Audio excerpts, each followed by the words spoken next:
Hello guys အားလုံးပဲမင်္ဂလာပါခင်ဗျာကျွန်တော်ကတော့ MCP တိုင်းဖြစ်ပါတယ်ဆိုတော့ဒီနေ့ဗီဒီယိုမှာတော့ကျွန်တော်တို့ Micros ပိုင်မဲ့ CD လေးတခုကျွန်တော်ဆော့ချင်ပါတယ်ဆိုတော့ဒီ Micros ပိုင်မဲ့ CD ရမှာတော့ကျွန်တော်ဘာလုပ်မလဲဆိုတော့ကျွန်တော်ပုံထုံးစံတိုင်းပဲကျွန်တော်အိမ်လေးစောက်ဝယ်ပြီးလို့ရှိရင်ကျွန်တော်တို့လိုအပ်မဲ့တင်တဲ့ဟာလေးကျွန်တော်လုပ်ဝယ်ပေါ့နော်ဆိုတော့ကျွန်တော်ရဲ့ဒီကဘာကြီးကိုကျွန်တော်တိုးတက်အောင်ကျွန်တော်ပြောင်းလဲအောင်ကျွန်တော်လုပ်မှာပါဗီဒီယိုလေးမစခင်မှာကျွန်တော်ရဲ့ channel လေးကိုလည်း like and subscribe လေးလုပ်ပေးဖို့အတွက်ကျွန်တော်တောင်းဆိုချင်ပါတယ်ဆိုတော့ subscribe လုပ်ပေးထားတဲ့သူတွေတယောက်ချင်းနေတယ်အောင်လည်းကျွန်တော်အများကြီးကျေးဇူးတင်ပါတယ်ခင်ဗျာ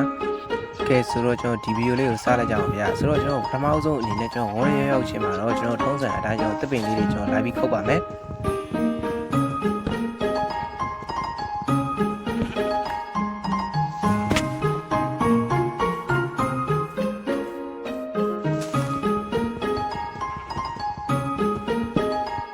ကျွန်တော်တို့တစ်ပင်လေးတွေကျွန်တော်ခုတ်ပြီးသွားပြီဆိုတော့ကျွန်တော်လိုအပ်မဲ့တင်နဲ့ကျွန်တော်ပက်ကက်တွေဟိုဟာတွေကျွန်တော်စားပြီးလို့ရှင်လုပ်ပြီးတော့ကျွန်တော်ကြောက်တုံးလေးတူပါမယ်ဆိုတော့ကျွန်တော်အခုရောက်နေတဲ့နေရာလေးရလေးကျွန်တော်တော်တော်လေးကိုမှကျွန်တော်ကြည့်ရတာလေးတော်တော်လေးတာပါတယ်ဆိုတော့ကျွန်တော်ဒီမှာကျွန်တော်နေရာလေးကိုကျွန်တော်ဖြစ်နိုင်လို့ရှင်တော့ကျွန်တော်ဒီနားမှာကျွန်တော်စားတော့ကျွန်တော်စောက်ဖို့တွေးထားတာဗျဒါပေမဲ့ကျွန်တော်တွားရင်နဲ့ဟိုဘက်တွားဒီဘက်တွားနေဆိုကျွန်တော်ဟိုဘက်မှာရွာလေးတွေရွာတွေ့ရတယ်ကျွန်တော်ရွာမဲ့စောက်မယ်ပေါ့နော်လောဆယ်တော့ကျွန်တော်ဒီမှာကျွန်တော်စတုံးလေးစားပြီးလို့ရှင်တူပါမယ်ကျွန်တော်တို့စတုံးနေကျွန်တော်အလုံးလောက်ရာပြီးသွားတဲ့အခါမှာတော့ကျွန်တော်ဟိုသွားဒီသွားနဲ့သွားလိုက်တာကျွန်တော်ရွာတရွာတွေ့ရတယ်ကျွန်တော်ဒီရွာမှာပဲကျွန်တော်နေမယ်ပေါ့နော်ဆိုတော့ကျွန်တော်ရွာလေးမှာကျွန်တော်တော်လေးကိုလူစီရပြပြီးလို့ရှိရင်ဟိုဘက်တွေဒီဘက်တွေမှာလည်းကျွန်တော်မိုင်းလေးတွေရှိရဲ့အတွက်ကြောင့်မလို့ကျွန်တော်အတွက်တော်လေးအဆင်ပြေပါတယ်ဆိုတော့ကျွန်တော်ရွာထဲမှာတော့ကျွန်တော်မဆောက်ချင်ဘူးဗျဒါပေမဲ့လည်းကျွန်တော်တို့ဒီရွာနဲ့အနီးနားလေးမှာပဲကျွန်တော်အိမ်ဆောက်မယ်ပေါ့နော်ကျွန်တော်ရဲ့ base ကိုကျွန်တော်ရွာရဲ့အနီးလေးမှာပဲချမယ်ဗ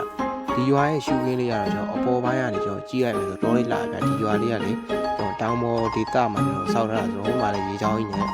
တော်လေးကိုလှတဲ့ရွာလေးပဲဖြစ်ပါတယ်ခင်ဗျာဆိုတော့ကျွန်တော်ရဲ့ base လေးတော့နေရာလေးကျွန်တော်ရှားမယ်ဗျဆိုတော့ကျွန်တော်ကဒီရွာအနားမှာပဲစောက်ချင်တာပေါ့နော်ကျွန်တော်အိမ်ကိုကြာတော့ဘာလို့ဆိုတော့ကျွန်တော်တခုရွာသားတွေနဲ့ trade လုပ်မယ်ဆိုလို့ရှိရင်ကျွန်တော်ရွာနားမှာကျွန်တော်ပို့ပြီးတော့အဆင်ပြေတယ်ကျွန်တော်စစချင်း support တဲ့နေရာမှာတော်လေးလှတယ်ဗျဒါပေမဲ့ကျွန်တော်ရွာအနားမှာလည်း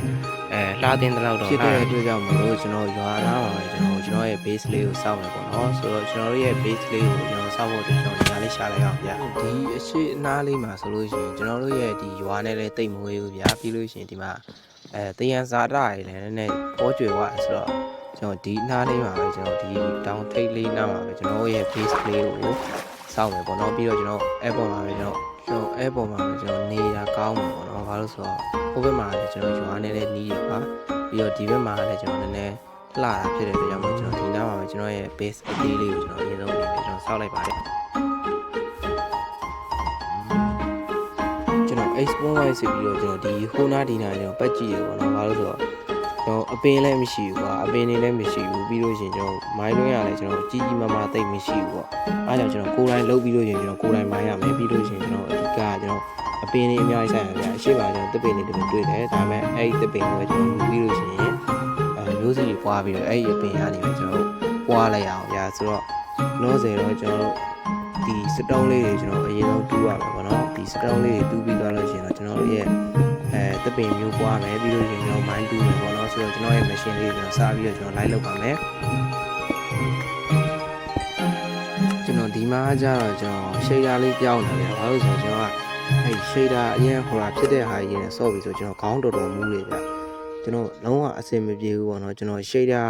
အဲ့လိုမျိုးအရင် link ထိန်နေတဲ့ဟာကြီးနဲ့ကျွန်တော်ဆော့ပြီးဆိုလို့ရှိရင်ကျွန်တော်တနားကြီးလောက်တော့မှကျွန်တော်မနေဆော့နေရပါတော့အခုဆိုကျွန်တော်ရက်ပြီးလို့ရှိရင်ကျွန်တော်ဖြည်းဖြည်းချင်းဒီဂိမ်းကိုဆော့နေရဘာလို့ဆိုတော့ခေါင်းကကျွန်တော်အဲ့မူးနေအဲ့ဆော့နေတဲ့အချိန်တော်တော်ကိုခေါင်းကကိုက်နေဗျာကျွန်တော်ဒီဗီဒီယိုကျွန်တော်လုပ်ဖို့ဆိုလို့ရှိရင်လည်းကျွန်တော်၄ရက်လောက်ကျွန်တော်ဂိမ်းကိုကျွန်တော်ခဏစီနည်းနည်းစီကျွန်တော် record ယူပြီးလို့ရှိရင်ကျွန်တော်ဆော့ထားတာပေါ့နော်ဆိုတော့ဒါရီအနေနဲ့ကျွန်တော်စူးစမ်းရတာလေးရထင်တော့ကျွန်တော်ရဲ့ channel လေးကို like and subscribe လေးလုပ်ပေးကြဖို့အတွက်ကျွန်တော်ထပ်ပြီးလို့ရှိရင်ကျွန်တော်တောင်းဆိုချင်ပါတယ်ညာဆိုတော့ကျွန်တော်ကြော်ညာလေးတွေဝင်တာလေးအသာထားပြီးတော့ကျွန်တော် game လေးပြန်သွားလိုက်အောင်ဗျာဆိုတော့ဒီဘက်မှာလည်းကျွန်တော်အစီလေးတွေယူရပေါ့နော်အားပြီးတော့ကျွန်တော်တို့ရဲ့ mind twin လေးကိုကိုယ့်အနေနဲ့လုပ်ပြီးလို့ရှိရင်ကျွန်တော် diamond တွေအာယုံတွေကျွန်တော်အများကြီးကျွန်တော်တွားတူးမှာဖြစ်ပါတယ်အခုဆို ဆိုလို့ရှိရင်တော့ကျွန်တော်ရဲ့လက်လုံမိုင်းတွင်းလေးကိုကျွန်တော်ကိုယ်တိုင်လုပ်နေပြီပေါ့နော်ဆိုတော့ဒီအထဲမှာပဲကျွန်တော်တို့မိုင်းတွေတူးမယ်ပြီးလို့ရှိရင်ကျွန်တော် diamond တွေရှာပါမယ်ဆိုတော့ကျွန်တော်တို့မိုင်းတူးတဲ့ဟာလေးကိုတစ်ချက်လောက်တွားကြည့်လိုက်အောင်ဗျာကျွန်တော်ဘယ်လိုမျိုးမိုင်းတူးလဲကျွန်တော်ဘယ်လိုမျိုး iron တွေ diamond တွေကျွန်တော်ရှာလဲဆိုတဲ့ဟာကျွန်တော်ပြမယ်ပေါ့နော်ကျွန်တော်မိုင်းတူးပြီဆိုလို့ရှိရင်တော့ကျွန်တော်ဘေးလေးတွေကိုအဲ့လိုမျိုးလိုက်ပြီးကျွန်တော်ဖောက်တယ်အဲ့ဒါကြီးအပေါ်ဘေးပဲညာပေါ့နော်ကျွန်တော်အပေါ်အဲ့လိုမျိုးဖောက်ပြီးလို့ရှိရင်ကျွန်တော်တူးတာပို့ပြီးလို့ရှိရင်ကျွန်တော် diamond တွေ့ရပါတော့အခုဆိုလို့ရှိရင်ကျွန်တော်လက်ထဲမှာ diamond packet ရှိနေဗျဆိုတော့ကျွန်တော်အဲ့ဒါကျွန်တော်ဗီဒီယိုဖြတ်ထားလို့လားကျွန်တော်တော်ကိုကျွန်တော်ကြာကျွန်တော်မိုင်းတူးလိုက်ရပါတော့ဆိုတော့အခုဆိုလို့ရှိရင်တော့ကျွန်တော်အခုဆိုလို့ရှိရင်တော့ကျွန်တော်တို့ diamond တွေကျွန်တော်စားပြီးလို့ရှိရင်ကျွန်တော်တွေ့နေပြီပေါ့နော်ဆိုကျွန်တော်ဒီ diamond တွေရဖို့အတွက်ကျွန်တော်တော်တော်လေးကိုကျွန်တော်အချိန်ကြာကြီးကိုကျွန်တော်ရှားလိုက်ရတာပေါ့နော်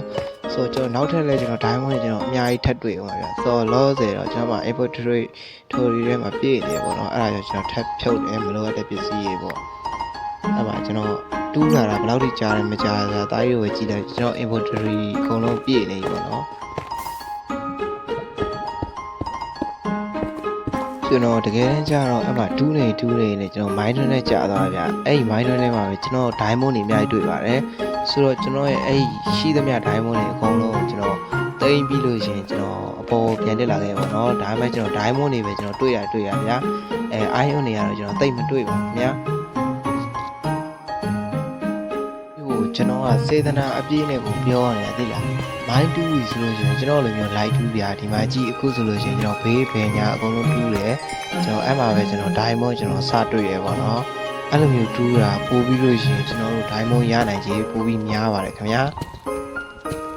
ကျွန်တော် diamond တွေကကျွန်တော်စက်တိုက်တွေ့နေကြကျွန်တော်မိုးချမ်းကကျွန်တော်စားပြီးလို့ရှိရင်ကျွန်တော်လောက်ပါပြီအဲ့မှာခုနကကြားလိုက်တယ်မလားအတန်ကြီးတော်ကိုကြောက်ဖို့ကောင်းတယ်ဗျာ तू ကနည်းနည်းလေးကျွန်တော်တို့ဟိုလာကြီးပွားတိုးတက်လာပြီဆိုသူကအဲ့လိုမျိုးပဲမဟုတ်တရုပ်အတိုင်းနောက်ကလိုက်ထည့်ပေးတယ်ပေါ့နော်ဆိုတော့ကျွန်တော် view မဆိုင်ပါဘူးကျွန်တော်ဘလောက်ပဲ66ကျွန်တော် view မဆိုင်ကျွန်တော် mind နဲ့ကျွန်တော်ပဲစစ်တူးတယ်ဗျာအမှကြီးကကျွန်တော်ခိုးတွေလည်းအများကြီးရတယ်ပြီးတော့ကျွန်တော် diamond တွေလည်းကျွန်တော်တော်တော်လေးများများလေးရလာတယ်ပေါ့နော်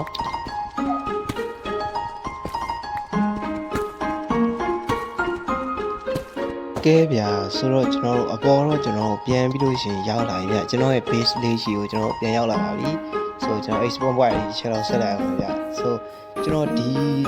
ဒီယိုဖြတ်လိုက်လို့တားရမမြင်ရတော့ကျွန်တော်ဒီ level ကွင်းလေးကျွန်တော်စိုက်ခဲ့သေးတယ်ကျွန်တော် mine မတူးခင်လေအဲဒီကျွန်တော် mine မတူးခင်ကျွန်တော် mine လေးစလုပ်ခဲ့ပါတော့ဆိုတော့လောဆယ်တော့ကျွန်တော်မှာဘာမှမရှိသေးဘူးကျွန်တော် iron နေလဲကျွန်တော်နည်းနည်းလေးတော့တူးခဲ့တာဖြစ်တဲ့အတွက်ကြောင့်မလို့ကျွန်တော်မှာရှိတဲ့ iron လေးတွေအကုန်လုံးကိုကျွန်တော်ကျိုးလိုက်မယ် diamond ဆိုလို့ရှိရင်ကျွန်တော်ကစုစုပေါင်း24တော့ဒီရခဲ့တယ်ပေါ့နော်ဆိုကျွန်တော်အဲ့ဒီ diamond တွေ iron တွေအကုန်လုံးကျွန်တော်ရဲ့ chest ထဲမှာတင်ထားပြီးလို့ရှိရင်ကျွန်တော်အိမ်ဆောက်ဖို့အတွက်ကျွန်တော်စားပြီးလို့ရှိရင်ကျွန်တော်လှုပ်ရှားပါမယ်ခင်ဗျာဆိုတော့ကျွန်တော်အခုဆိုလို့ရှိရင်တော့ကျွန်တော်အာမာလေးတော့ယာပြီပေါ့နော်ကျွန်တော်အခုချိန်မှာကျွန်တော် diamond အာမာတွေပါတယ်ကျွန်တော်လုပ်လို့ရှိရင်တော့ diamond ကတော့နည်းနည်းပါးပါးရှိတော့ရှိတယ်ဒါပေမဲ့ကျွန်တော်မလုပ်သေးဘူးပေါ့နော်ဘာလို့ဆိုတော့အခုချိန်ကျွန်တော် diamond တွေသုံးပလိုက်လို့ရှိရင်ကျွန်တော်မတန်းသေးဘူးပေါ့နော်ကျွန်တော် ਨੇ ဘာလို့ဆိုတော့ကျွန်တော်သိပြီးလို့ရှိရင်တိတ်ခုတ်မှလည်းမဟုတ်သေးဘူးပေါ့နော်အဲ့လိုမျိုးဟိုလားဘယ်လိုခေါ်မလို့ကျွန်တော်rate တွေပါလည်းမလာသေးဘူးဆိုတော့ကွာ rate တွေပါတိုက်ဖို့အတွက်လည်းမလိုသေးဘူးဘာမှအနေနဲ့လည်းကျွန်တော်တို့တိတ်မရှိရဖြစ်တဲ့အတွက်ကြောင့်မလို့ကျွန်တော်ရိုးရိုးအာမာလေးနဲ့ပြီးလို့ရင်ကျွန်တော်ဒီ site ခင်းလေးကိုချက်မယ်ချက်ပြီးသွားလို့ရှိရင်တော့ကျွန်တော်သစ်ပင်လေးဘေးနားတော့မှကျွန်တော်သစ်ပင်တွေမရှိရဖြစ်တဲ့အတွက်ကြောင့်မလို့ကျွန်တော်သစ်ပင်လေးလိုက်ဆိုင်မယ်ဆိုင်ပြီးရင်ကျွန်တော်တို့ရဲ့အိမ်လေးကိုကျွန်တော်စားပြီးလို့ရှိရင်ကျွန်တော်အကောင့်ထဲပို့ပါမယ်ခင်ဗျာ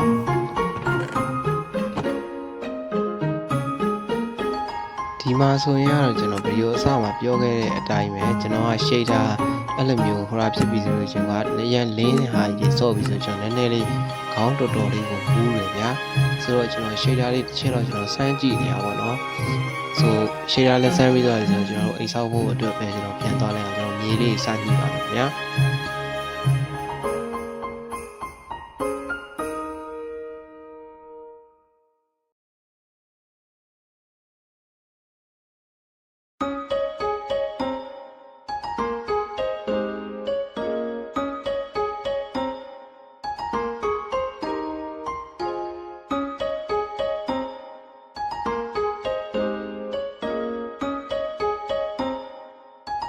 ကျွန်တော်တို့မြင်းကြီးတာတော်တော်လေးနဲ့မှောင်နေဖြစ်တဲ့အတွက်ကြောင့်မလို့ကျွန်တော်ဘေးနားမှာရှိတဲ့သစ်ပင်လေးစိုက်ပြီးတော့ကျွန်တော်ဒီညလေးကိုတော့ကျွန်တော်အိတ်လိုက်တယ်ပေါ့နော်မိုးလင်းကြမှာကျွန်တော်ဒို လိုအပ်တာလေးထက်ရှာပြီးလို့ရှိရင်ကျွန်တော်ပြန်လုပ်ကြပါမယ်ဆိုတော့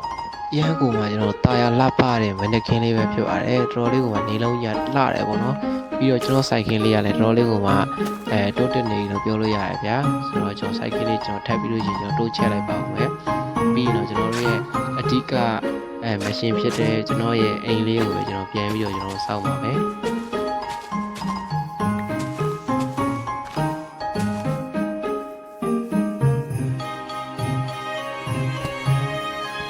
ဒါကတော့ကျွန်တော်အိမ်ဆောက်ဖို့အတွက်အောက်ကဖောင်ဒေးရှင်းချနေပါတော့ကျွန်တော်နည်းနည်းပါးပါးကျွန်တော်စောက်တော့မစောက်တတ်ပြီမဲ့ကျွန်တော်လှမယ်ထင်ပြီးလို့ရှိရင်ကျွန်တော်ဘေးလေးတွေအဲ့လိုလိုက်ဖောက်ပြီးကျွန်တော်ဘလော့လေးတွေကျွန်တော်ထပ်ပြီးလို့ရှိရင်ကျွန်တော်လိုက်ထည့်ပါမယ်ပြီးရင်တော့အပေါ်မှာအိမ်လေးစောက်မယ်ပေါ့နော်ဆိုတော့ကျွန်တော်ရဲ့ဖောင်ဒေးရှင်းလေးကတော့ကျွန်တော်ပြီးသွားပြီပေါ့နော်နည်းနည်းလေးကြည့်မကောင်းတဲ့နေရာလေးတော့နည်းနည်းလေးတော့လိုက်ပြင်အောင်မယ်ဆိုတော့ကျွန်တော်အပေါ်လေးကိုရောတက်သားလေးလိုက်ခင်းပြီးတော့ကျွန်တော်အိမ်လေးဆောက်တဲ့အချိန်ကျွန်တော်စပြီးတော့ကျွန်တော်သွားလို့ရပြီပေါ့နော်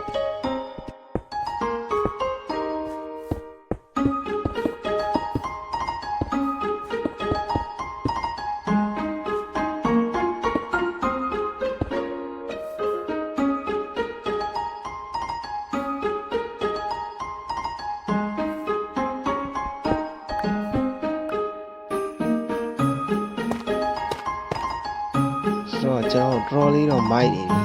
ဆိုတော့ဒီပေါ်လေးမှာကျွန်တော်အိမ်ဆောက်မယ်ကျွန်တော်အိမ်မဆောက်ခင်မှာတော့ကျွန်တော်တပ်ပင်လေးတွေအရင်ဆုံးအနေနဲ့ကျွန်တော်ဘေးနားတွေကျွန်တော်လိုက်ဆက်ရပါမယ်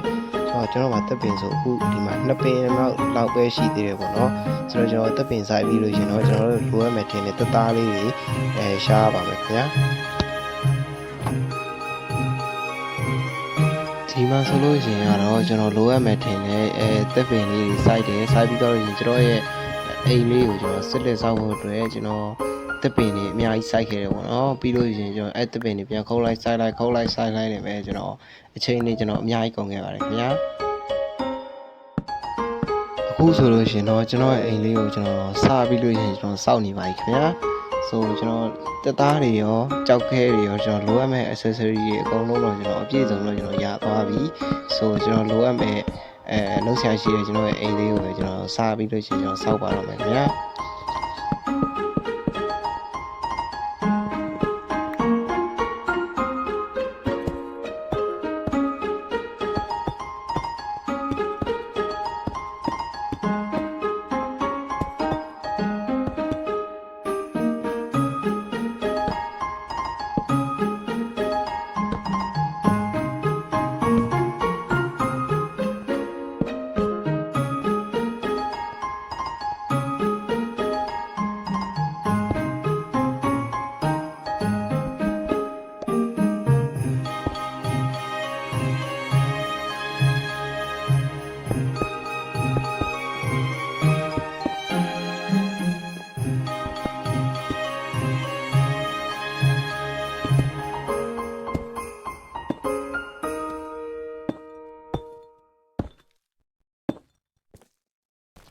အခုဆိုလို့ရှိရင်တော့ကျွန်တော်ရဲ့အိမ်လေးကကျွန်တော်လိုအပ်ချက်တွေတော့ကျွန်တော်အများကြီးရောရှိသေးတယ်ဒါပေမဲ့လည်းကျွန်တော်အဲ့ဒီຢာတွေလုပ်ဖို့အတွက်လောတယ်ကျွန်တော်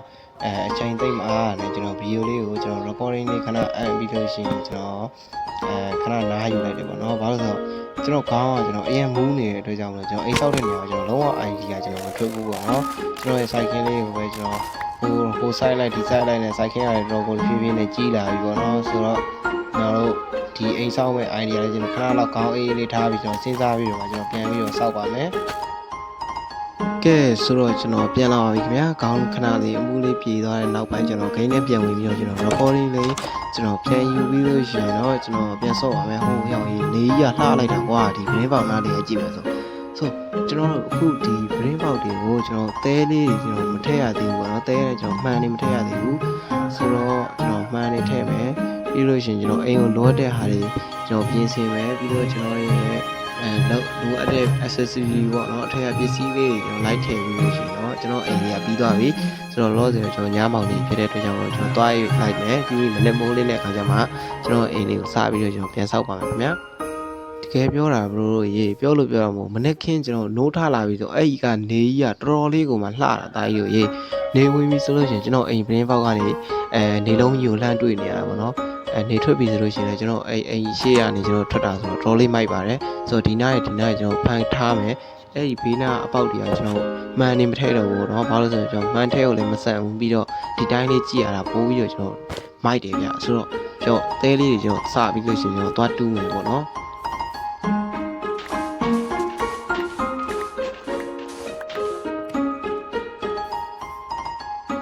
အခုဆိုလို့ရှင်တော့ကျွန်တော်ရဲ့ base လေးကအရန်ကြီးမဟုတ်သေးပေမဲ့လို့ကျွန်တော်တော်တော်လေးတော့ပြည့်စုံလေးပေါ့နော်ဘေးမှာလည်းတက်ပင်လေးနဲ့အရေးလေးနဲ့တော်တော်လေးကိုလှတဲ့နေရာလေးဖြစ်သွားပြီဆိုတော့ပြီးလို့ရှင်တော့ကျွန်တော်ဒီတက်ပင်တွေအကုန်လုံးကျွန်တော်ပြန်ဖြစ်ပြီးလို့ရှင်ရင်ကျွန်တော်တို့ရဲ့ဒီ cycling လေးကိုကျွန်တော်ပို့ပြီးတော့တိုးချဲ့မယ်ပေါ့နော်လောဆယ်ကျွန်တော်တဲလေးတွေကျူတာလေးကိုစောင်းရင်းနဲ့ကျွန်တော်တို့ဘေးနာရှိသမျှတက်ပင်လေးနာဘဝတွေအကုန်လုံးကျွတ်တန်းဝင်အောင်ကျွန်တော်အပြတန်းလေးပေးဝင်နေပါတယ်ခင်ဗျာဟဲ့စရပါဗျာဆိုတော့ကျွန်တော်တဲလေးချစ်ပြီးလာပြီကျွန်တော်တွားယူမယ်ခင်ဗျာဆိုတော့တွားယူပြီးလို့ကျွန်တော်ရဲ့အိမ်လေးရမှာရှိတဲ့မှန်းလေးတွေကျွန်တော်တွားပြီးထည့်မယ်ပေါ့နော်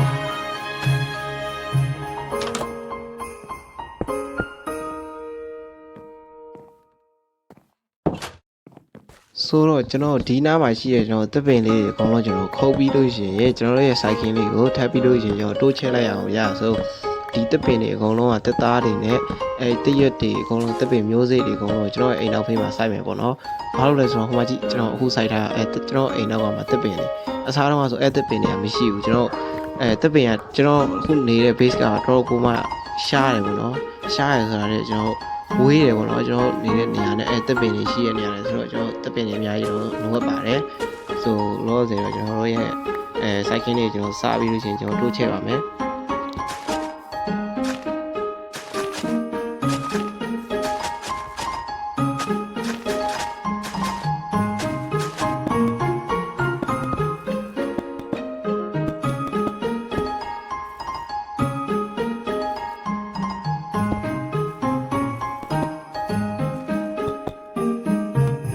ဒါကတော့ကျွန်တော်တိတ်တော့မစောက်တတ်ပေမဲ့လည်းကျွန်တော်စောက်တတ်တယ်လို့လေကျွန်တော်စောက်ထားတာပေါ့နော်သူများတွေစောက်တာမြင်လို့ကျွန်တော်လည်း live ပြီးလို့ရှိရင်ကျွန်တော်လည်း live စောက်ကြည့်တာပါကျွန်တော်တစ်ခါမှမစောက်ဘူးအောင်ဒါမျိုးလာတဲ့ဟာလေးကျွန်တော်ကတိတ်ပြီးလို့ရှိရင်အဲ့လိုအစောက်တဲ့နေရာတိတ်တော့မတော်ဘူးဗျဟုတ်ကဲ့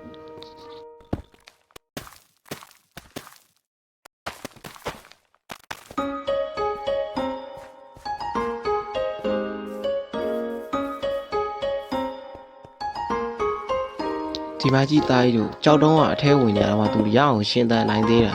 ဆိုတော့ကျွန်တော်အခုဒီပေါ်ကိုစစ်နေတာတော့သားကြီးတို့အကုန်လုံးသိကြမှာပါဆိုတော့ကျွန်တော်တို့တွေခွဲရတော့မယ့်ချိန်ရောက်ပြီပေါ့နော်သားကြီးတို့ဒီနေ့ဗီဒီယိုလေးရတော့ကျွန်တော်တို့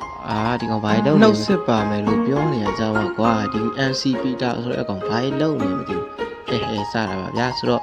ကျွန်တော်တို့ဒီဒါလေးကကျွန်တော်ခုနကဘာလို့လို့လဲဆိုတော့ဒီပုံစံအတိုင်းနှုတ်ဆက်လို့ရှင်တော့တားကြီးတို့တိတ်ကြိုက်မှာမဟုတ်ဆိုတော့ကျွန်တော် share လေးချင်းတော့ကျွန်တော်ပြောင်းလိုက်အောင်ပဲဆိုတော့ရပြီကျွန်တော်တားကြီးတို့နောက်ဗီဒီယိုကြားလို့ရှင်ကျွန်တော်ဒီတဲ့ကောင်းတဲ့ content တွေနဲ့ကျွန်တော်ပြန်တွေ့ကြပါမယ်ဆိုတော့ဒီနေ့ဗီဒီယိုလေးကတော့ကျွန်တော်ဒီလောက်ပါပဲခင်ဗျာနောက်ဗီဒီယိုမှာပြန်တွေ့ကြပါမယ်ဆိုတော့ကျွန်တော်ရဲ့ channel လေးကိုလည်း like and subscribe လေးလုပ်ခဲ့ပြီးတော့ကျွန်တော်တောင်းဆိုချင်ပါတယ်ခင်ဗျာနောက်ဗီဒီယိုကြားရင်ကျွန်တော်ပြန်တွေ့ကြပါမယ်ခင်ဗျာအားလုံး bye ပါခင်ဗျာ